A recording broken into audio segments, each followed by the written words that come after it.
Um, it is lovely to meet you all. Thank you very much for having me on a rather gloomy Thursday evening. What I'm going to do in my brief kind of talking session is I'm going to talk at you for about 25 minutes about some of my favorite examples of the curses that I've come across, what motivated me to put these book curses together. But I would be absolutely fascinated and delighted to hear your questions and your perspectives on these curses because I think different readers come to them in different ways and have different responses to them. But to kick us off, what exactly is a book curse? So, and if you see me looking down, by the way, I'm looking at my notes to check that I'm saying exactly the right thing. So I'm not kind of staring off into middle distance. But book curses are maledictory inscriptions that threaten those who would steal a book, either deliberately or accidentally, damage the book, or sometimes those who would seek to edit its contents in the hope that it will stay their hands. Books are portable material objects. They are, through their material properties, hypermobile, so they're super easy to carry around with you to sneak into bags. Their hypermobility, while aiding in their practicality, also comes with the risk that they can be stolen or hidden, a concern which is echoed through the survival of chained books and book chests, which are things you might have come across before. So, in early, especially medieval libraries, they used to chain books to the bookshelves themselves so that no one could run off with the book, or they used to seal them in lockable chests. So, at the end of the day, they could lock them and store them. Book curses concerned with different kinds of bookish mistreatment, including damage and destruction, but their most consistent concern, indeed the most consistent concern across all book curses, is theft. Book curses range in tone and register. Some are serious and offer threats that would be perceived by those most likely to come into contact with them as earnestly menacing, for example, threatening expulsion from a monastic community to a monk, while others are more humorous in their targeted attacks because of their particularized ghoulish tortures. And some of the examples that I'm going to show you do not speak to any kind of higher power seemingly at all. They really want to enact a kind of blood and guts, human to human kind of earthly torture. All book curses, ancient, medieval, and modern, are conditional. If you do something, then something will happen. So if you steal a book, you will be cursed, and these things will happen. And their effectiveness is contingent on the perceived threat offered by the curse. So whether someone believes it to be true or memorable enough not to do that thing, and whether they think it will happen, whether it will have efficacy. Because of this, book curses are both instructional and imaginative. They're both literary and literal. And as such, they can provide us with tantalizing insights into the material reality of book ownership, the perceptions which past people had about their books, their reading practices, and the power of the written word. And they also tell us about how books interacted with other understandings about the ownership of property, the rule of law, and religious authority. I'm going to show you a few examples of my favorite book curses, and I've picked one or two from each chapter of the book, which is divided into the period these curses come from, and how they can be analysed to tell us about books and their different cultures, production, and use. So, why have I bothered writing a book about these? So, my background, as beautifully introduced, is in late medieval literature. So, literature written in a language called Middle English, which is the precursor to modern English. You might be familiar with Chaucer and his Canterbury Tales. That's written in Middle English, which itself comes out of Old English. So my doctorate looked at medieval manuscripts, in particular late medieval English manuscripts, but not only those manuscripts themselves, how people described them and what they thought of them. So did they perceive books themselves as having particular religious power beyond the text that they contained? And I found these really wonderful examples of people perceiving material texts, so books, but also things like legal documents or rolls, as having healing powers, thaumaturgic powers, or being able to channel divine or diabolical powers. And so I wanted to look at if there was a way that I could make that exciting in not a very dry academic way, if I could find a way in that might make other people think about their books and what their books are made of more. This has slightly been done before. Mark Drogan wrote an excellent book called Anathema, and you'll notice this word come up time and time again. But he focuses on high medieval book curses in particular. So those written between kind of 1150 and 1350, we refer to that as kind of the high medieval period. And it's really, really difficult to get hold of. So there are only a few copies. I know that the Bodleian has one, but that one was stolen, ironically. So I couldn't get hold of that one. It also only considers a kind of fraction of these texts, and I wanted to place them in the broader context of what was happening in history aside from that particular moment. I also think, probably most pertinently to this discussion, it offers some really interesting and complex connections between orthodox or licensed form of religious belief. So, namely in the examples that we'll be looking at in the later periods, namely Christian belief. And lived practice. So where the moments where that starts slipping, and you read some of these curses, even when they contain even when they note the Christian God or they use particular Christianized expressions, they don't feel particularly devotional in bent. So I wanted to look at what was going on there. Why is it so complicated? Why is there this tension between what the book curses are saying and what they seem to be enacting? So, in case after reading the book you are tempted to go and hunt down your own book curse, which I is very productive because I certainly haven't listed every single instance. I've listed in book curses the ones that I think are either most representative of the period in which they're written or really unusual and buck the trend. So, one of the difficulties of researching book curses is that they're catalogued under a variety of names which do not necessarily disclose their cursing nature or conversely, their value for determining provenance. And provenance is how and where a book is made and how it's been used. So, looking through manuscript catalogues or other book catalogues, which is where you kind of get a little précis of what that text is about, where it's from, what other scholars have thought about it, I found them logged as different things. So, the first thing is an ex libris, which is just Latin for from the library of somewhere. And this indicates a manuscript's provenance, whether institutional or individual. So, did it belong to a community of people like a monastery, or did it belong to an individual?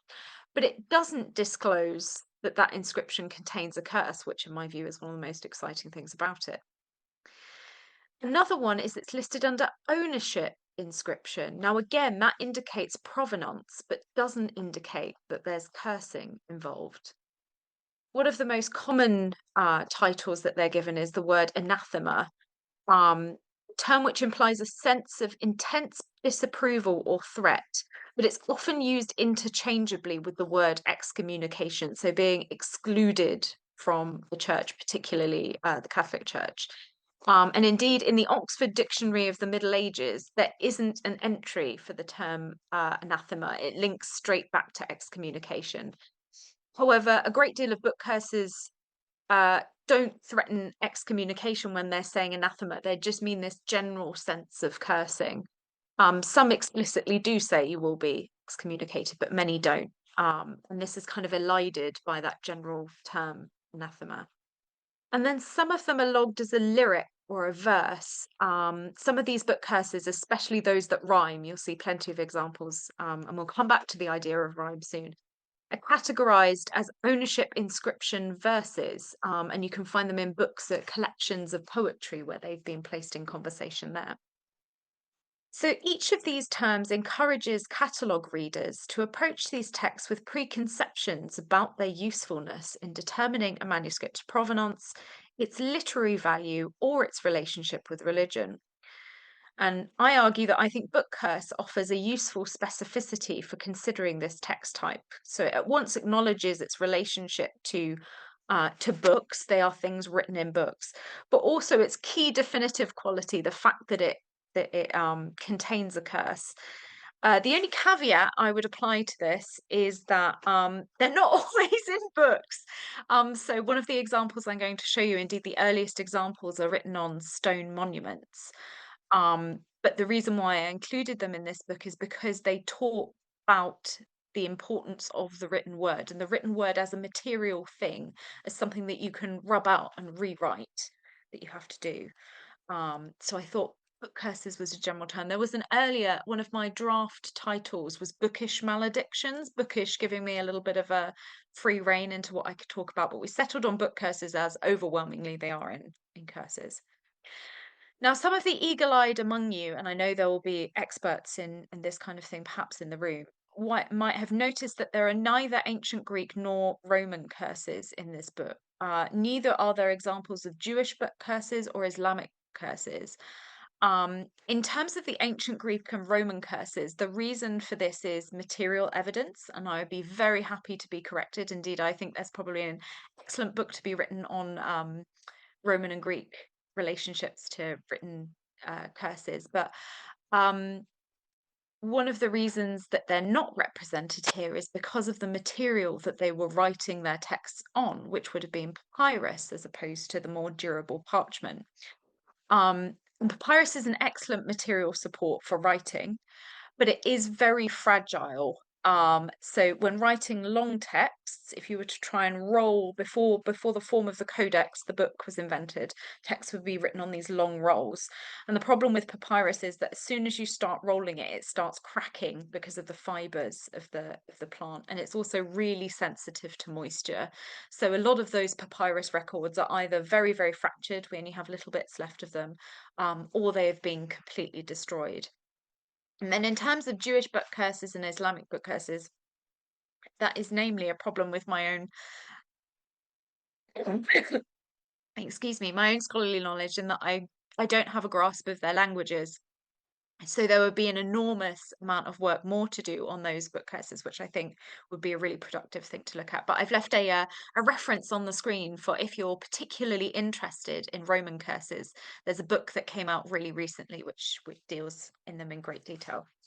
But on to the curses. These have been chosen because I particularly like them, or I think they're particularly representative, but also importantly, whether I could show you an image of what they look like on the real thing, because the book doesn't include any images, and sometimes it can help with visualization if you can actually see what they look like. So this is my first example, which I've called the Curse of Sargon II's Memorial Stele. So a stele means a stone monument, and usually refers to one that's propped up right. So it's taller than it is broad. And his curse reads, translated into modern English, in days to come, may some future prince look upon my memorial stele. May he read it, the name of the great gods may he honor. Let him anoint my stele with oil, pour out libations. Let him not change its location. Whoever destroys my stele, blots out my name or inscription, may all the great gods whose names are named on this stele, and the gods who dwell in the midst of the great sea, curse him with an evil curse. His name and his seed may they destroy in the land. May they have no mercy upon him. So Sargon II ruled the Neo-Assyrian Empire between 722 and 705 BCE. And ordered this stele to be erected around 707 BCE, and we know that because it's written on the stele. So this was erected just 2 years before his death. The stele that you can see on the right-hand side of the screen, I've put the reference if you want to Google it, but it's made out of basalt, which is a really, really strong form of stone. It's a volcanic rock. And it reinforces the power of Sargon by recounting his many military and diplomatic successes. And you can also see a visual representation of him here. Now, the curse itself, which is clearer in the far right-hand image, is written in a type of writing called cuneiform or cuneiform, if you're American. A script that was formed by impressing a triangular wedge-shaped stylus into soft clay. So stylus is how we refer to any writing instrument like a pen. Stylus usually refers to like a wooden stick is the nearest thing we have, but for cuneiform they used one which had a triangular wedge-shaped ending, and you can just about see that on the images here, the kind of preponderance of triangles we've got there. And it's called cuneiform because cuni in Latin means wedge, so it's literally wedge form, which they would then impress into soft clay and dry to make a hard, if somewhat fragile, tablet. But here they've been kind of actively inscribed into the psalm. These curses often list gods or directly invoke them within the curses by name, and it does so indeed. And this is a very, very long curse that incorporates lots of other ways that you can bring about the wrath of Sargon II's gods. So he doesn't list them in this section, but they are in previous sections. And the stele itself was unearthed in 1845 in the modern day city of Larnaca in Cyprus and was offered to the British Museum for £20. It was instead sold to the Berlin State Museum for the equivalent of £50. So I think they got a pretty big deal. It's very big, as you can see. You just about get an idea of how large and solid it is from the little kind of text description at the side. Now we do a little bit of a jump. So we're moving from 705 BCE to the 11th century. So we're moving into the medieval period. The eagle-eyed among you may notice that there are a lot of medieval book curses in the book, and that entirely reflects my own interest in them. So this is the both Latin and Old English book curse from the Bishop Leofrich of Exeter. In Old English, the C at the end of words when it's written like that's pronounced as a ch rather than a soft. So it's almost the same curse written out twice. So I'll read both the translation of the Latin and the Old English. But this book was given by Leofrich, Bishop of St. Peter the Apostle in Exeter, his episcopal see for the relief of his soul and for the benefit of his successors. But if anyone removes it from here, let them lie under perpetual malediction. So be it. And that's quite common phrase that's added onto the end of these curses is fiat in the Latin, so be it. And sometimes they write fiat, fiat, so be it, so be it. And then in Old English, slightly differently, this book was given by Leofrich, Bishop of St. Peter's Minster in Exeter, where his episcopal see is, for the use of his successors. And if anyone removes it, may he have eternal punishment with all the devils. Amen. So this book curse is found in a Bodleian Library manuscript, as you can see from the reference at the bottom there. And it's in an 11th century manuscript gifted to Exeter Cathedral by Bishop Leofrich, who became Bishop of Exeter in 1050, and King Edward the Confessor attended his enthronement. When you're made a bishop, it's referred to as an enthronement. Leofrich was responsible for expanding the collection and production of books at Exeter Cathedral, and 9 surviving early medieval manuscripts contain a famous Leofrich inscription, marking them as a gift from the bishop to the cathedral. And the example of Leofrich's curse is written in both Latin and Old English. Old English here is referred to as the vernacular language, so the language spoken by ordinary people, perhaps as insurance against any thief that claims they should be excused damnation because they only understood one of the languages. So if you could speak and read and write in Latin, it was more likely that you would be part of a religious community because that was the language of religion. If you could read and write in Old English, it was likely that you had significant education because literacy was still a limited skill at this point. But you might not be a member of a religious community in that kind of direct way. So this is a sort of insurance policy of no matter if you're someone who is in a monastery and part of that community, or if you're just someone else who's happened to steal this book, you'll be punished either way because you can read this notice and you've had fair warning. And what I find interesting here is the slight difference between the Latin and the Old English, which you can see in the sort of final couple of lines. So in the Latin, it's let them lie under perpetual malediction, perpetuae maledictione. And in Old English, it's, and if anyone removes it, may he have eternal punishment with all the devils. So I feel like in the Old English example, they've spelled it out a bit more, precisely what the punishment will be for spelling it. Not only will you be generally damned for a long time, but you'll be with the devils. It's the devils specifically. In case you didn't get that in the Latin message, you'll be going to hell. You'll be tormented by devils. Now I'm moving to an example of a high medieval curse by a man called Robert of Aldsworth. And his curse is here. This is another curse that's written in Latin, because that was a language that was still being written in very often in this period.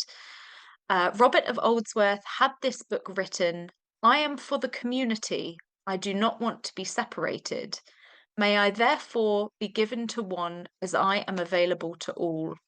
Whoever steals me or removes me, he will be cursed. The penalty for that person is anathema. So coming back to that term that we heard earlier. And this book curse is written in a 13th century Bible that once belonged to Robert of Oldsworth, a monk from Gloucester Cathedral, which was known then as the Abbey of St. Peter.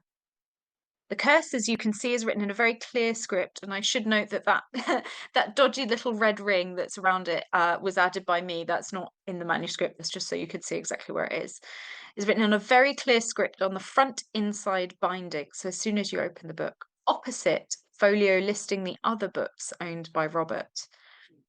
Aside from the first line proclaiming Robert's ownership, the curse is written entirely in first person, as if the book itself is speaking and declaring its wish to remain with the fellowship of books written on the following page. So it's not Robert who's speaking in the remainder of the curse. It says Robert Aldsworth had this book written.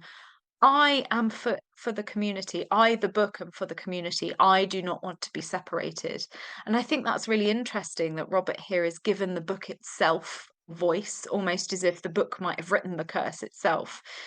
And I wonder if his identity as a monk from Gloucester Cathedral influenced his curse here, and that a bit like he's a monk who belongs to a monastery community, so the book belongs with other monks in that community. He views himself as not wanting to be separated from the other books.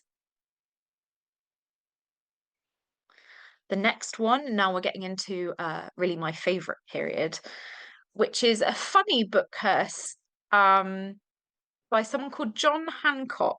And it's written in Middle English this time, not in Latin, which is why if you look at the original text below, you might be able to make out some words in that left-hand picture.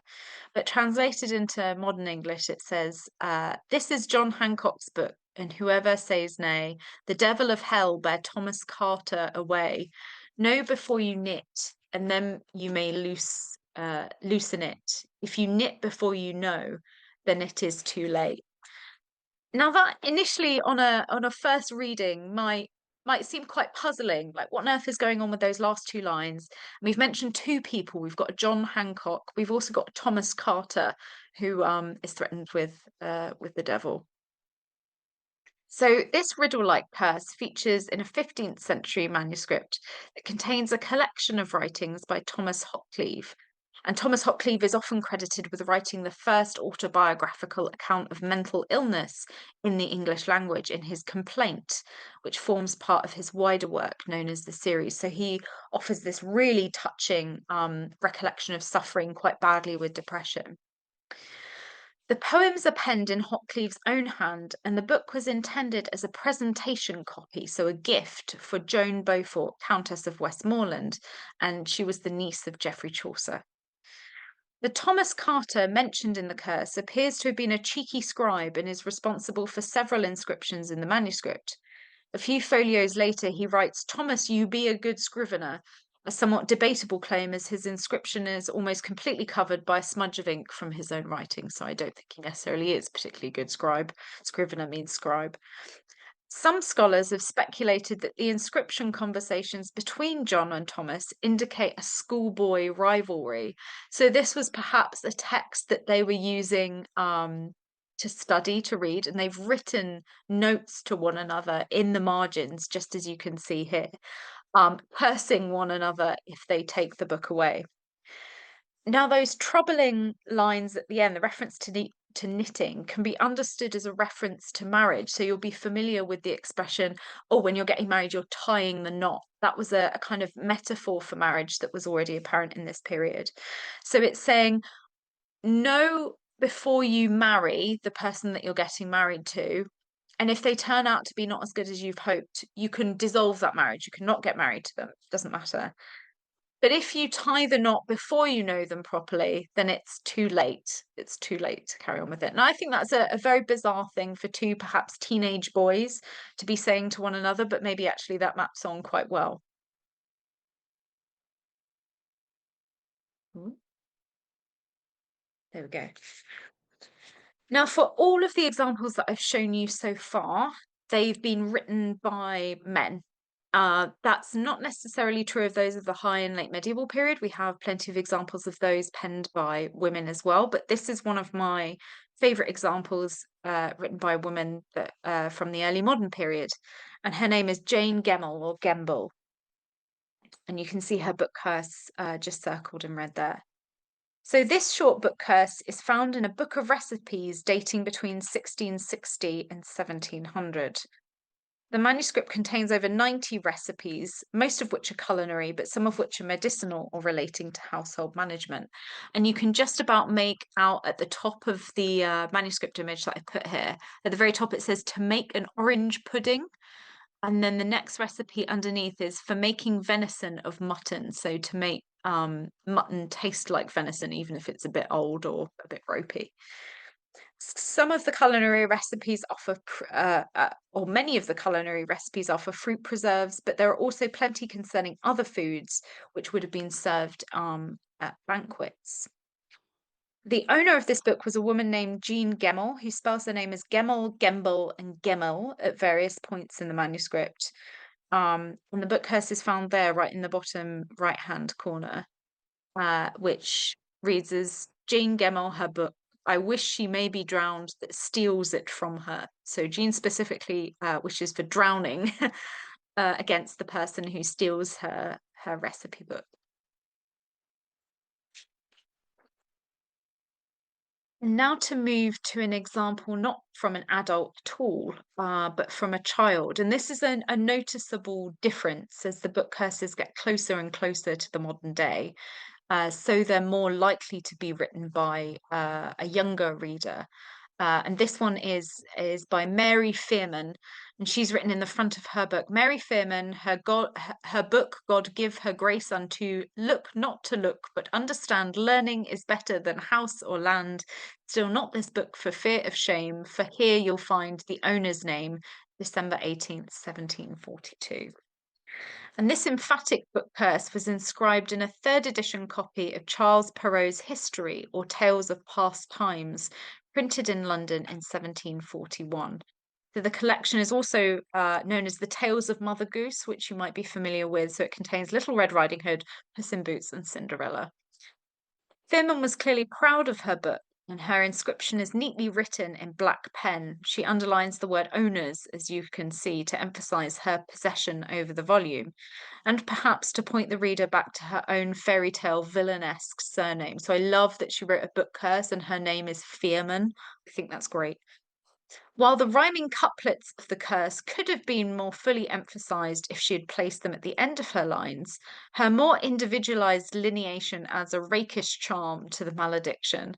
So you could see another way that she could organize these lines. Maybe if she had a bit more space where the rhyme would come at the end of the line, but the way she's organized it means that it starts rhyming in funny places. And that curse there, still not this book for fear of shame, is something that starts coming from the late 1600s earlier, this turn to a kind of shame-based concern rather than just violence. However, you'll be pleased to hear that violence does continue too. The last examples I wanted to show you are more modern to prove that the legacy of book curses is alive and well. You can indeed buy your own book curse book plates to stick in the front of your books. And these were some of my favorites that I came across of specially designed book plates to stick in the front of people's books. The first one is bookplate of Thomas Edwin Mix, better known as Tom Mix. And he was an American movie star known as the King of Cowboys because he acted in so many Western films. And his bookplate, as you can see, looks like a brown cowhide, and the text is written in darker brown as if it's been branded into the skin. So it says, "The good book says, God help those that help themselves, but I say, God help the man that strays off the ranch with this book." comics.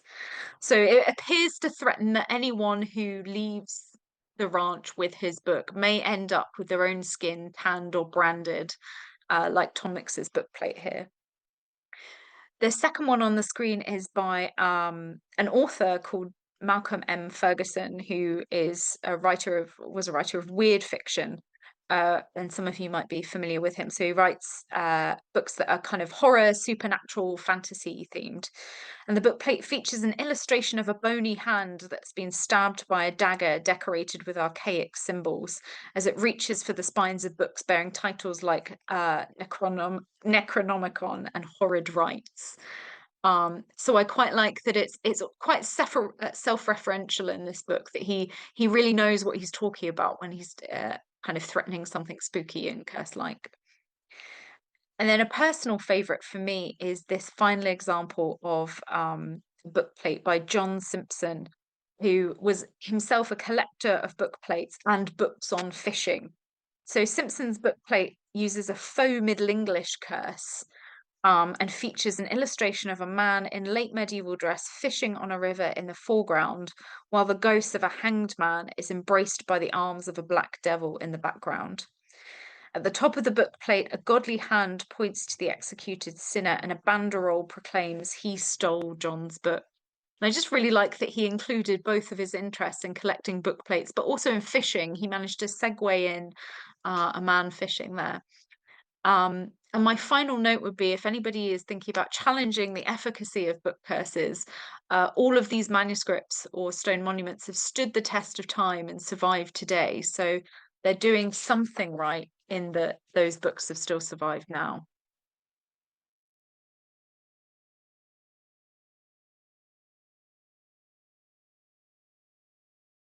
Absolutely. That's a great question about which elements of the curses are kind of consistent with one another and which are reflective of their time period. Yeah, so you do get curses which respond to the particular historical moment that they're in. Um, and threaten different things depending on which moment they're in. So you have a moment in the later medieval period where they start threatening plagues and epidemics on people, which could be reflective of the Black Death entering Britain and Europe more kind of earnestly. You also get mentions to particular torture methods or execution methods. So there are great. So there's plenty of references to hanging or what might be kind of corporal punishments of the moment. There's a really interesting book curse which threatens different punishments depending on if the thief is a man or a woman. And it says that if they're a man, they should be hanged, and if they're a woman, they should be burnt. So they're also reflective of kind of, and that was reflective when I went away and researched it, that was reflective of different judicial punishments in their legal systems that would be enacted on different people. So there are those kind of indicators. And then you also have moments where there's kind of they're very individualistic. Like that person is not necessarily reflecting on the history of book curses at all, and they've gone in their own direction, and they want to do something definitely different. And that's what I quite like about Jean Gemmel's book curse. Um, is that they just kind of go off in a different direction. They're like, no, I'm not going to talk about hanging. It's drowning specifically that I want to specify in my recipe book. And I often wonder if these individuals have maybe that has a particular relevance for them. Maybe it's something that they're particularly scared about, or they know that other people would be particularly scared about. So there's so much that we can read into a particular culture or a particular community by their book curses and what they found threatening as much as how much they valued their books.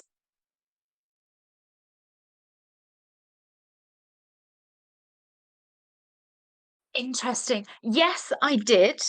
In some ways because there are so many. Like I don't think I appreciated before I started researching quite how many book curses there are.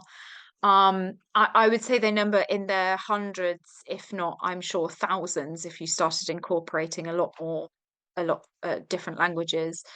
Um, I think a lot of them, it gets quite repetitive, as sometimes you can feel some of them are quite formulaic in particular periods of time, especially monks. Some of them found a formula that they thought worked.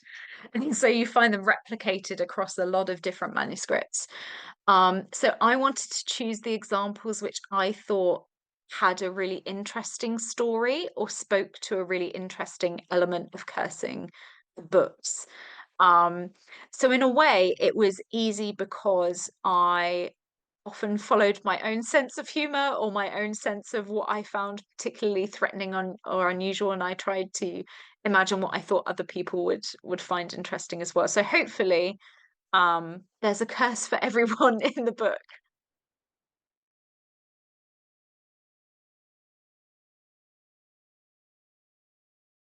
Yeah, great question. Well, firstly, I think Marina should definitely run with her idea of looking at the Egyptian kind of book curses. I think that sounds absolutely fascinating, and she's right to gesture towards kind of library lintel architectural book curses as well, that are kind of protecting libraries, which I think she already knows about. That sounds like a great idea. In terms of the process of writing book curses, I love the idea that there's something kind of incantatory about the act of doing so.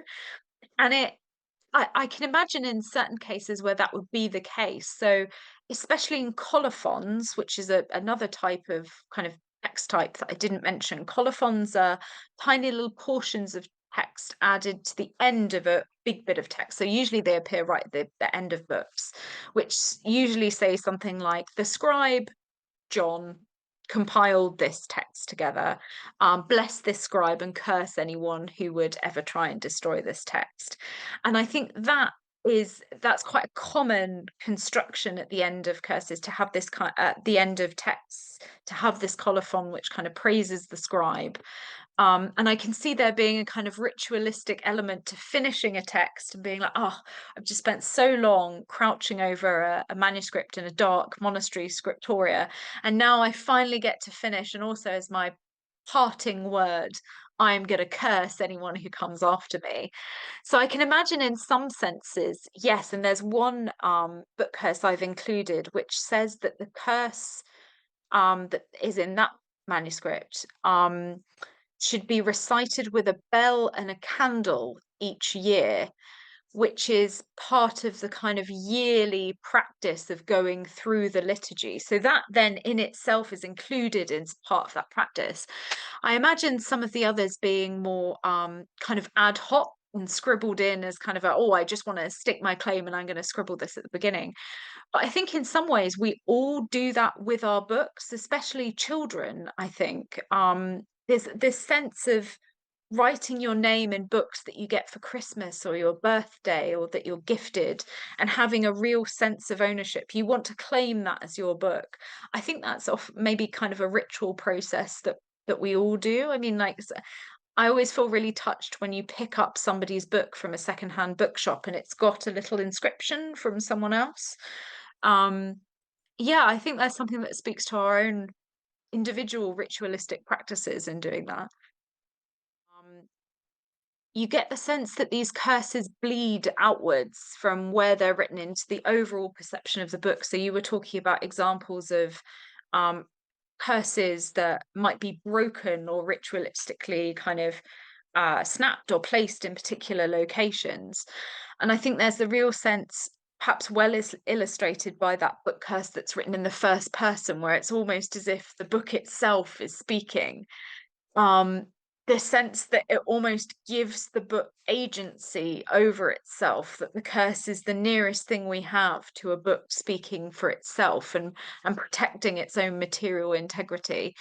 And yeah, that's kind of my wider interest when I was doing my doctoral study, was looking at those different ways we see books as objects, books as holy objects, books as demonic objects, how we perceive text, um, that sense of ownership that we have on them, and how we often afford them very kind of human qualities. And you often get a very I think this is most prevalent on social media, but that people will profess very strong views about how books should be treated. You know, some people can't stand the idea of not using a bookmark. They think if you dog ear a page, or they can't stand the idea of someone writing in their books or putting a coffee mug on it. People have these really strong opinions on how books should be treated. And I think we can learn a lot about them through the book curses themselves, which often push back against some of those in interesting ways. So maybe they'll curse someone who steals the book, but they're perfectly happy with people writing, insulting notes to one another in them. So they're funny, odd things.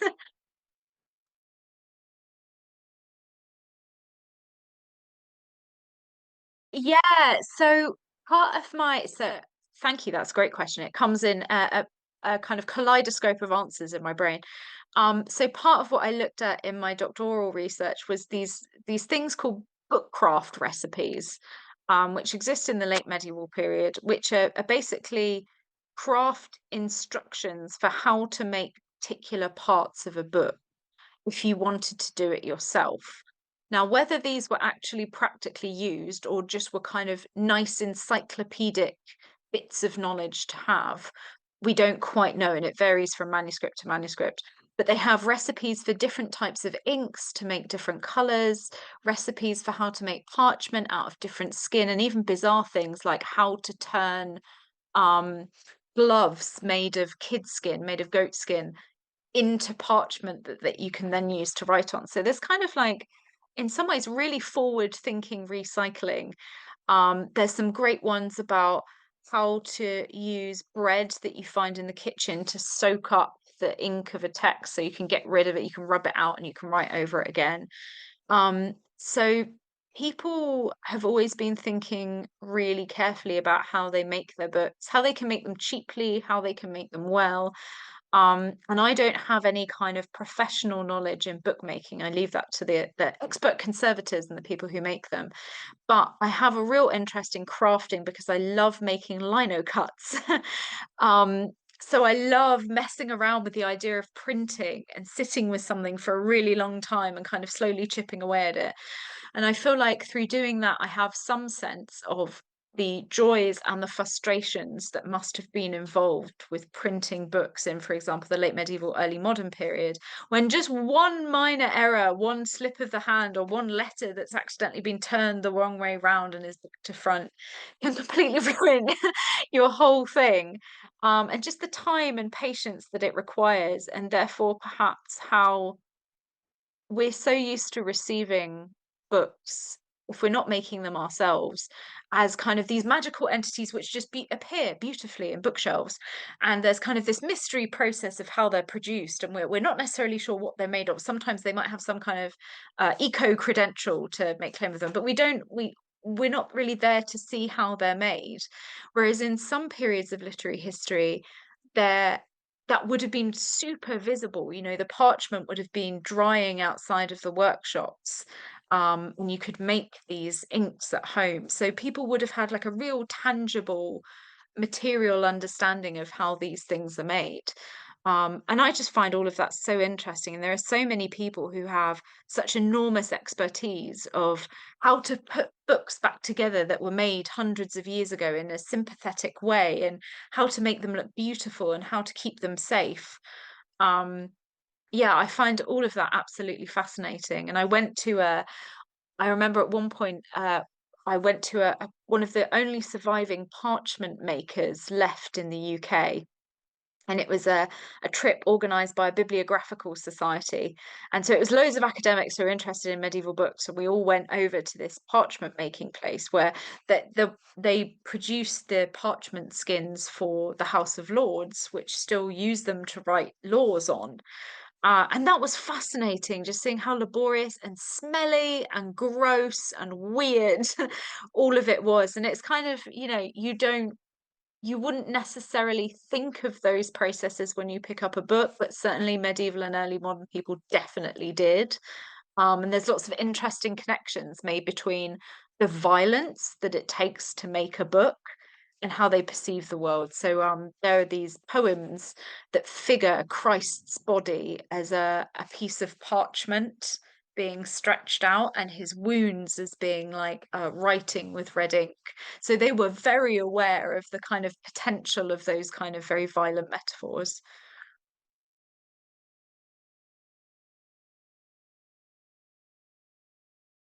in somewhat, yeah, which is testament to kind of the enormous reach that monasteries have with making their books. But you can also see that kind of consideration as to the materiality and the spookiness of books in more modern texts. So, for example, M.R. James's ghost stories. M.R. James was a medievalist first and foremost, and as well as a creative writer. You can see a lot of his knowledge of medieval manuscripts seeping through into these tales of kind of haunted books or um yeah, and then also books like Deborah Harkness's Discovery of Witches series, which has a book that's made out of the skins of all of these different creatures which feature in her text. So those ideas really carry on throughout time and seem to capture modern readers' attention as well.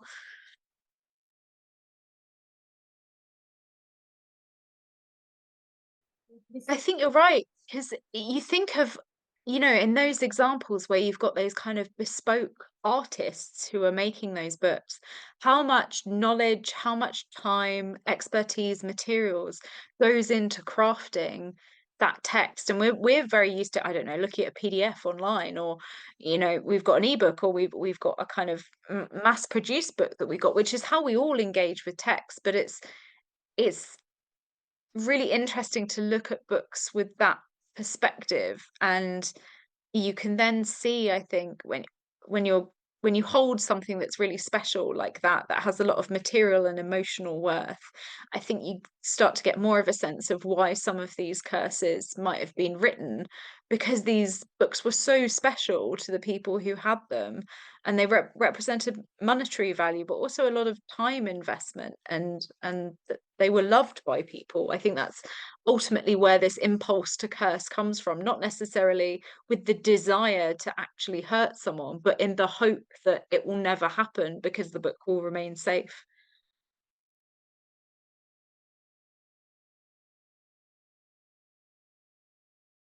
I think they're kind of taken in different. My return to my answer. They're taken in different ways in different time periods and by different individuals. But you do get a. I think it would be a mistake to think that writers from periods longer ago didn't have a sense of humor, because they often very much do. And I think there is often a kind of tongue-in-cheek sense to these. I think there are many which carry a sincere threat. I think there are also many which also show an awareness that this could be not so serious. Um, it's often undercut for us as modern readers because many of them rhyme, and rhyme in earlier periods, while we associate it with kind of songs or nursery rhymes or jokes or limericks, that isn't how rhyme was necessarily used in these earlier periods. It was used as a memorial tool, a way of memorizing things. So a curse that rhymed would perhaps rhyme because it would be memorable for doing so, rather than it being like a little jingle that you would remember because it was funny.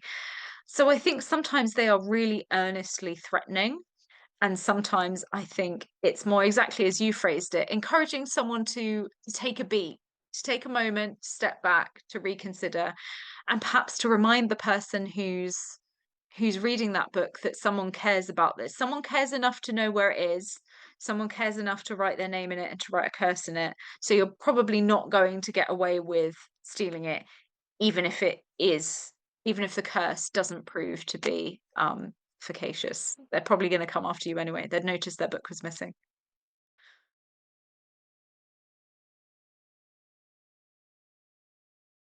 It inspired duly, I think, by my academic interest in what books do, how books impact our behavior, how we understand them, but also I think in wanting kind of the opinions of people who might not ordinarily come to this material. Like, it's a bit of a weird subject at best. And I started with the medieval material because that was my kind of academic interest. But it's so endlessly useful to have people read things that you've written who aren't experts in that field, and they offer these new fresh opinions or different experiences, and they might say, oh, actually, I remember reading about this aspect of a curse, or in my culture, this is what happens when we curse. That is all so useful. So I think that's why I wanted it to be a trade press, a public book, as opposed to an academic study of book presses. I just find it fascinating to hear from other people, and it's great when you find a way to share your scholarship in a way that might reach more people or prompt different thoughts. Um, and most of us still read. I think the testament to your bookshop being so popular is that people love books. They love looking at books. They love hearing about books. And if you can combine it with something slightly spooky and entertaining, uh, that's good as well.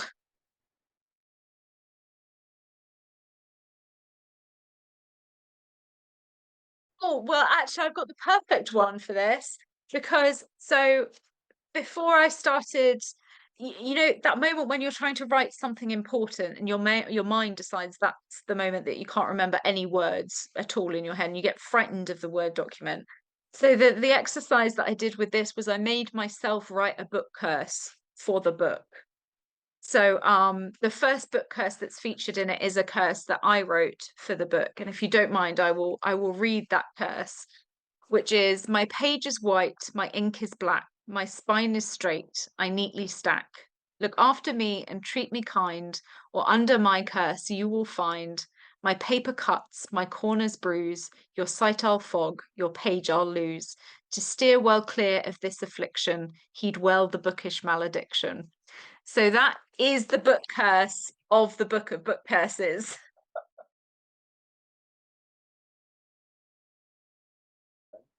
So currently in the works is perhaps a book of medieval horror stories.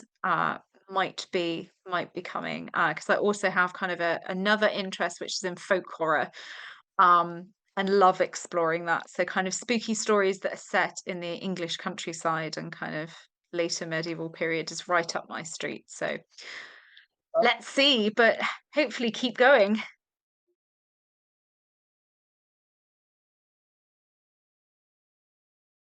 A multi-pronged question there. So in some ways, they're kind of not linked to folk horror at all, in that many of them are kind of clearly urban setting, that clearly part of a urban writing group, as opposed to them being because they were the groups more likely to be able to read and write, people who were middle class or above, who had the spending power to send their kids to get an education before literacy in any of its forms was as popular. However, I think this concern with what books as objects can do, especially when we don't understand the material that's written in them, is really interesting. As in, if you were a early medieval person living on a farm, you didn't know how to read or write, but you came across this book that had all of this writing in that you didn't understand, what would your engagement with that book look like? Would you look at the pictures? Would you know it was a kind of a valuable object? And this is part of what I've looked at in my research. But yeah, I think there's loads of horrific things about books. Or what if you're the parchment maker who can't read or write, but you're skinning all of these animals to make the books? Like, I'm sure there's a spooky story in that somewhere.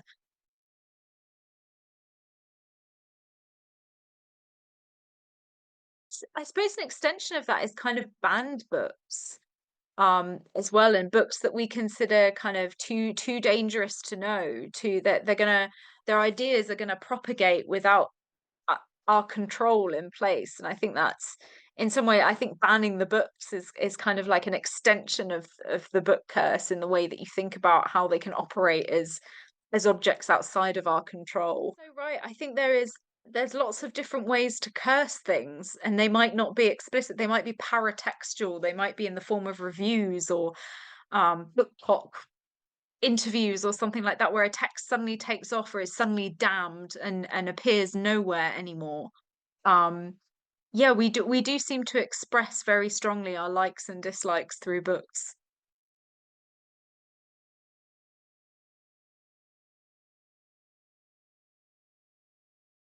Yeah, yeah, that's that's a really interesting thing to think about. Or even in the form of kind of, I don't know, viruses that get sent round are basically curses in the form of things that operate around computers, aren't they? They're kind of written curses that infect things. Love to. Thank you so much for having me.